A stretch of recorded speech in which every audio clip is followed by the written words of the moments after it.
At so ayan, hi guys, welcome back dito sa channel natin at ito na nga si Spoiler Chapter 1142.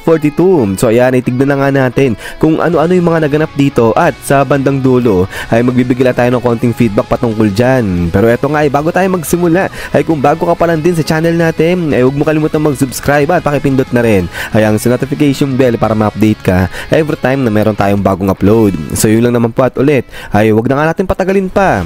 Simulan na natin yan at dito nga magsisimula sa may Walrus School dahil dito ay bigla-bigla na lang na sumulpot itong napakalaking ahas na to na kung tawagin ay Humor-Gander kung di ako nagkakamali ng pronunciation dyan. At now, itong dambuhalang ahas inatake bigla itong eskwelahan, pero fortunately nandiyan itong si Saul at kasama niya si Headmaster Kiba at tinake down nila ngayon itong dambuhalang ahas. So tapos kaagad dito itong laban nila Saul at sa kanong dambuhalang ahas, pero sa kabila nito ay dito pa rin sa may school ay eto mga dambuhala naman o mga higanting bata natin, mga nakatulog na sila at ngayon nag-i-sleepwalk etong mga to at sinusundan naman nila etong araw na ni Gunko. So dito ay hindi pa napapaliwanag sa spoiler natin kung ano yung nangyari, kung paano nakatulog etong mga bata na to at kung bakit sinusundan nila etong araw dyan ni Gunko. Pero so far ay eto na nga yung nangyayari dyan sa mga batang higante natin. Pero pagkatapos dito kala Gunko ay biglang tatalo naman niya dito na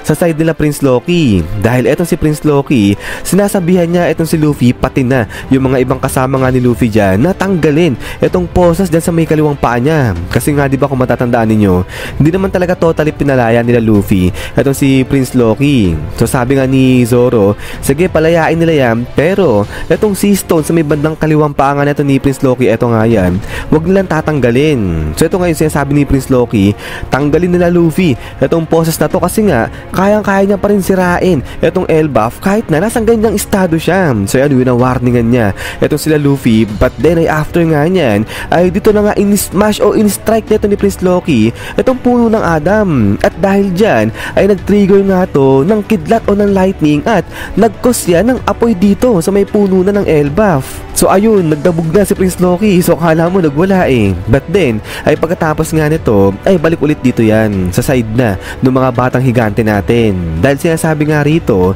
yung kinakatakutan ng mga batang higante ay biglang nabuhay at nakakatakot nga raw yung itsura niyan. So meron dito yung itsura nga raw nito ni Prince Loki, doodle na monster like neto ni Prince Loki, at meron nga rin dito na evil o Black Nika, at meron pa nga rin dito na dragon at marami pang iba. So grabe, yung mga kinakatakutan dito ng mga bata talagang halimaw na halimaw eh. Pero yun yung kakaiba dito ay may Black Nika na kinakatakutan yung mga batang higante natin, at etong mga tunga ay nabuhay ang mga yan.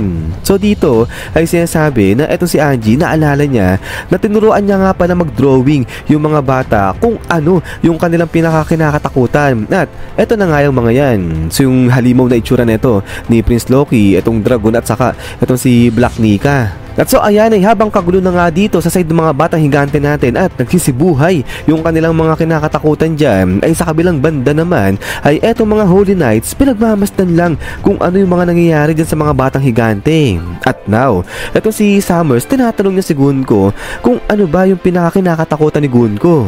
So eto sagot si Gunko, sabi niya nga dyan, ang kinakatakutan niya etong si Nika. So ito napakamahiwaga ng sagot dito ni Gunko kasi hindi natin alam eh kung ano ba yung kinakatakutan dito ni Gunko kay Nika, at saka ano ba yung pagkakakilala ni Gunko kay Nika, bakit siya dyan takot. Pero ayan ay so far yung pinakakinakatakutan dito ni Gunko ni-reveal na, eto nga yung si Nika. At eto ay bago nga tayo matapos ay balikan nga muna natin etong si Black Nika na sinasabi nga ito yung pinakakinakatakutan o isa sa mga pinakakinakatakutan ng bata. So dito ay medyo wag tayong magtaka kung bakit nga may ganyan na kinakatakutan etong si Nika at kung bakit may Black Nika dyan sa mga concept nung bata nung batang higante. Kasi nga di ba dito sa Elbaf sinasabi nga nila napakarami yung mga translation patungkol sa pagkatao, sa pagkakakilanlan ni Nika. So yung iba sinasabi nga na destroyer ito si Nika, tapos yung iba sinasabi nga na siya yung tagapagligtas. So kasi itong si Nika sa kabilang side na sinasabi nga na destroyer siya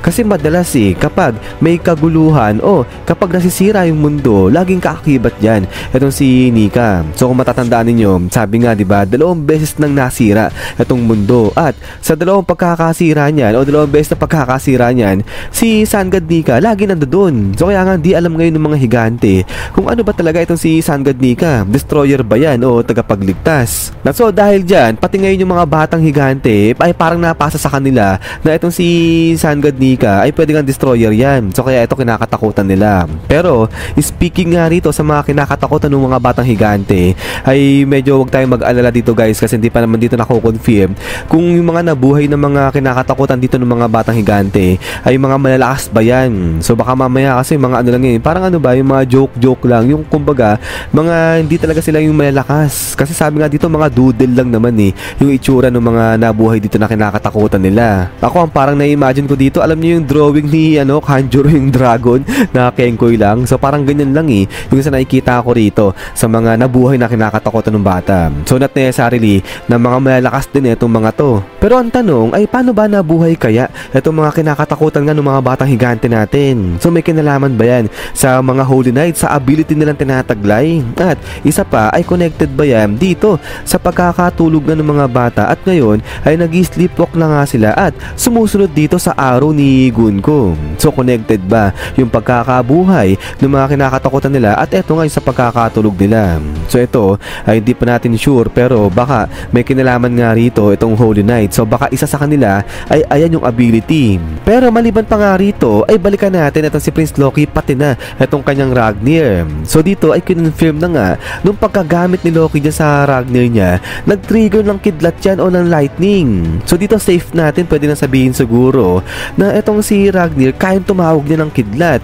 Kaya ang isa pang tanong, ano na kaya yung mangyayari dito sa puno ng Elbaf? Kasi di ba kung matatandaan ninyo, sabi nga ni Ripley, ang kahinaan ng puno ng Elbaf ay etong ang kidlat at saka yung apoy. Tinamaan na ng kidlat etong si puno ng Adam nga dyan, tapos nag-cause ng apoy. Tapos sabi nga ni Ripley, kapag umapoy na yung puno na yan, hindi na naapoy na yan Kaya kung sa yung part na nasusunog dyan, ang kailangan gawin, tagpasin yung part na yun para hindi na kumalat yung apoy. At so ayan ay eto na nga, nagkakasabay-sabay na yung mga dilubyo nagaganap dito sa may Elbaf. At then ay pagkatapos nga nyan, yan guys, so hanggang dito lang muna itong spoiler natin. So ayan, so medyo laban na laban ako rito kasi nga sabay-sabay na yung mga kaguluhan dyan. So yung Holy Knights kinukuha na nga yung mga batang higante, tapos nasusunog na itong puno ng Elbaf dyan o yung puno ng Adam. Tapos si Loki ay eto nga talagang gustong-gusto nang makalaya Pero yun nga guys, ay ulit maraming salamat sa panonood dito kay One Piece natin. Pag lumabas na si full summary nito ay ipepresent ko na lang kagad sa inyo yan guys. So yun na naman at ulit, ay huwag niyo pala kalimutan mag-iwan ng like. So yun na naman, so laging mag-ingat, God bless niyo lahat at kita-kits tayo ulit.